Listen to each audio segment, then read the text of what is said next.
So, it continues. Hello there, welcome back to Max's Writing Advice Q&A. In tonight's episode, we have a lot of interesting questions picked by the random number generator and sent by viewers like you. As always, 3 minutes on the clock. 3 questions answered in one day. Today we're covering a nice selection of subjects, but before I go anywhere, allow me to give you the formal disclaimer and remind you as always that the following is merely just my advice, my opinion, and what works for me. Don't take it as gospel, instead take it as the ramblings of a silly person who looks a little bit, or rather precisely, like this. Silly faces. I just saw that in my preview window. That was extra silly. And so let's dive right in! The first question goes a little bit like this. What do I do if I lose track of my story? Like, what if the plot just gets out of control and I can't fix it? Let's take it from the top. Let us begin the answer for this question, as always, by reminding ourselves, what is plot? What is plot? Traditionally, people in the literature field, primarily teachers. Oh no. Make sure to fill up that bingo table. Max talks about English teachers. They create this feeling as though the plot is this object that exists separate from your characters. Of course, that is contrary to what I believe in. I believe that plot is not something that comes first.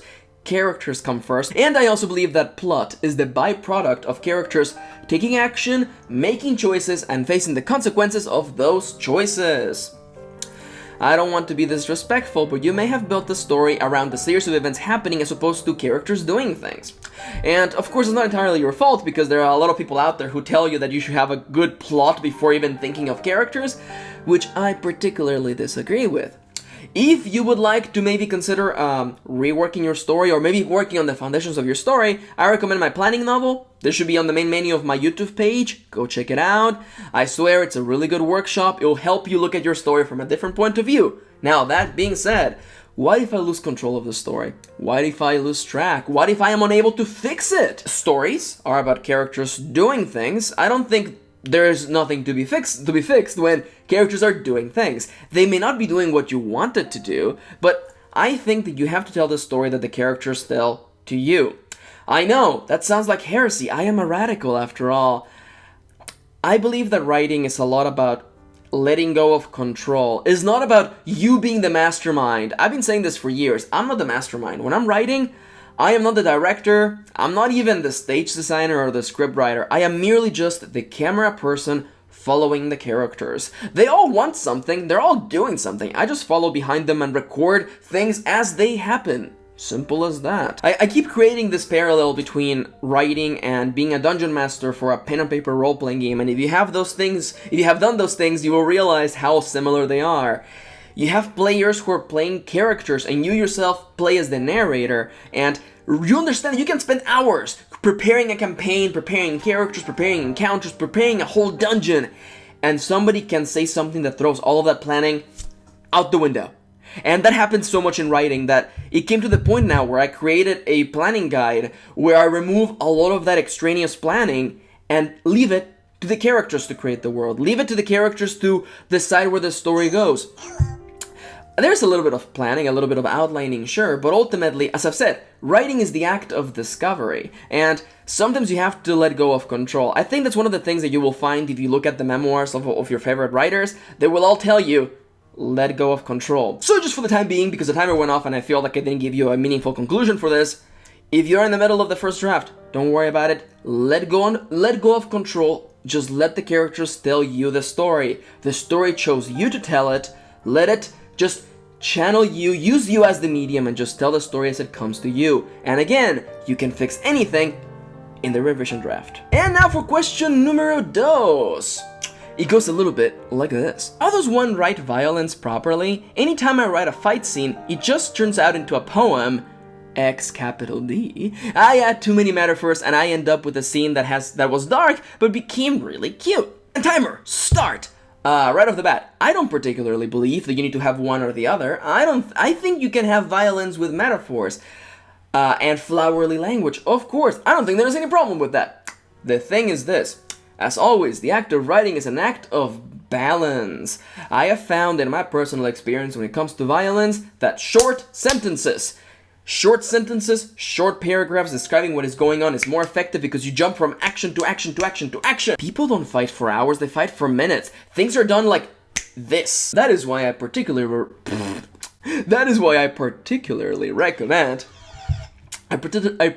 recommend that you stick to shorter sentences. You know, as they say, cut to the punch, as they say. Keep it short, keep it snappy, as a way to move the reader, have the reader move from sentence to sentence as though it's happening too fast for them to, for even the narrator to register. That being said, I like myself a nice metaphor in the middle of a fight. A nice moment. Consider this, okay? Consider this. I'm gonna give you a nice spin on this, okay? In the act of writing violence, a fight scene, combat, whatever it is, use short sentences to indicate moments where things are happening relatively quickly. And then when you want to have the slowdown to show like a character's like face just exploding as like they're being punched and like their teeth are flying out, then give me the long metaphors. Oh, at that moment, slow down. And like show me how their face is just meshing and, you know, the blood bursting out of their mouth in a bouquet of red. Come on, give me things like that. Again, when you want to be quick to the punch, quick sentences. Like, you don't have to have paragraphs. That is why my fight scenes are always really short, because things are happening relatively quickly.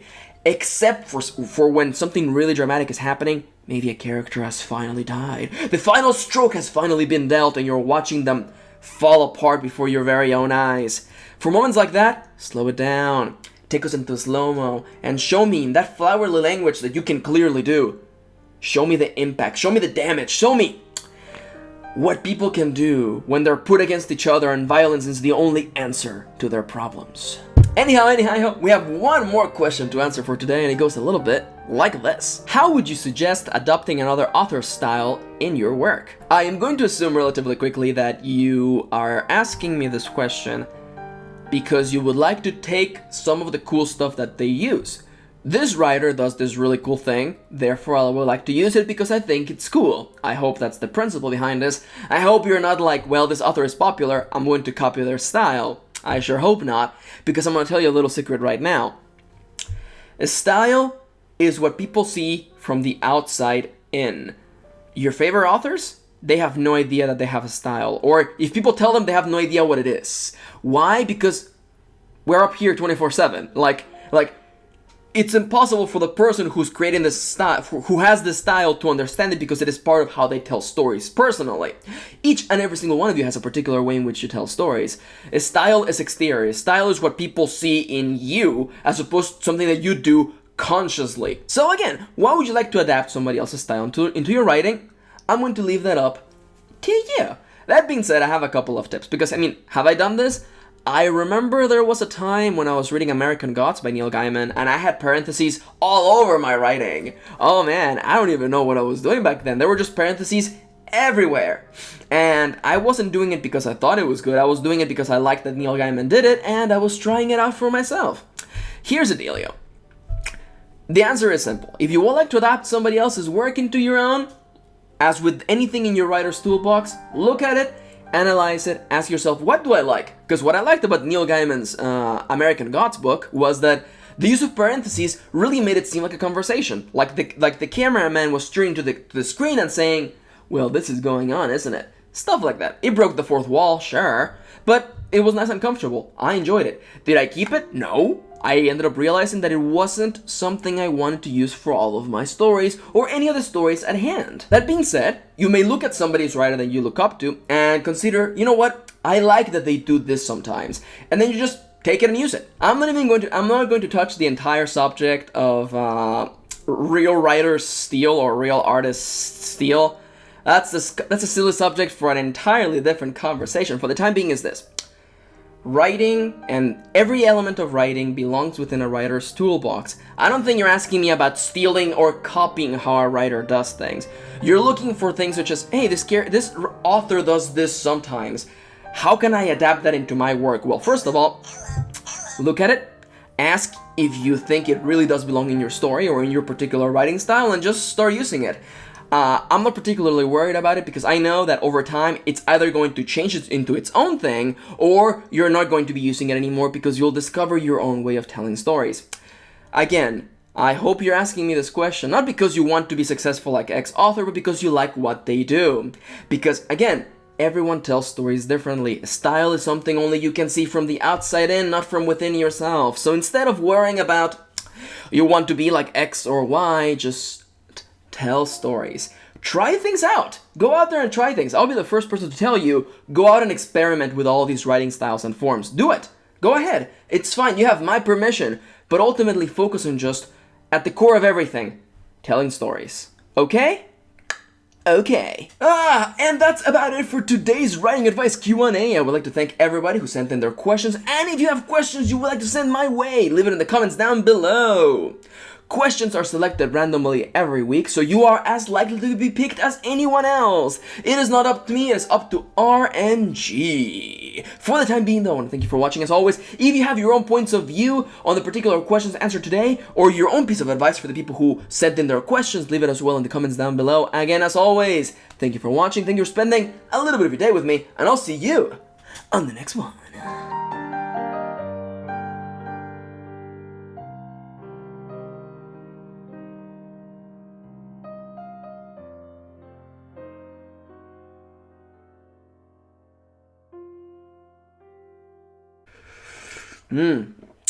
You think I'm kidding.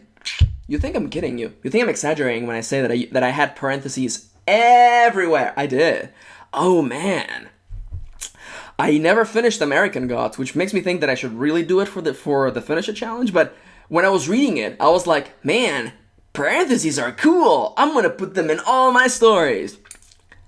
That didn't last very long.